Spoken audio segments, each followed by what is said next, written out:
When a DOS attack hits, the more you can understand about how it's put together, the better you're going to be able to defend against it. So for example, what type of attack is it? Are we talking about something at layer 4?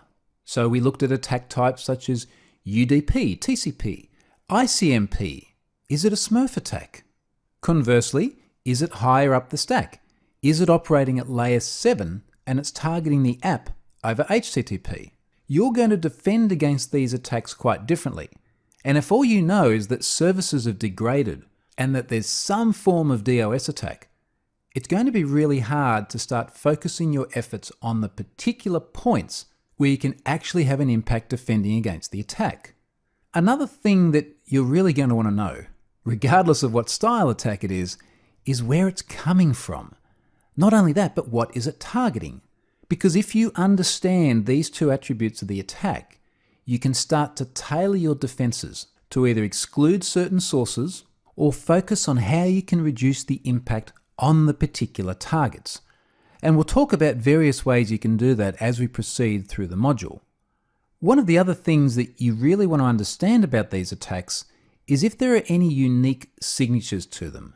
So what do I mean by that? I'm talking about ways that you can identify malicious traffic as being different to legitimate traffic. So for example, are there specific headers that are unique to this traffic? So is it an HTTP flood attack and every single one of the request headers has the same user agent? Are they all targeting the same resource? So are they all hammering away at, say, the search page because there's a higher overhead to when that executes? When you understand signatures, you can start to tailor defenses to protect against that specific class of DOS attack. Another important thing to understand is the intent. Is this just an unintentional DDoS, or is it actually a malicious attack?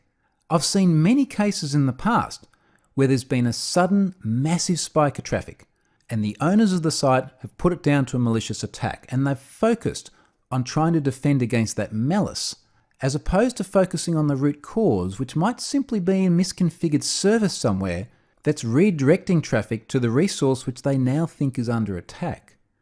So this is really important. Establish whether it is unintentional or malicious, because you may well find the fix is much easier than what you think it is. So this is another important first step after thinking about those defensive considerations. With those two things now covered, let's start talking about proper defenses. And the first one I want to look at is absorbing the attack.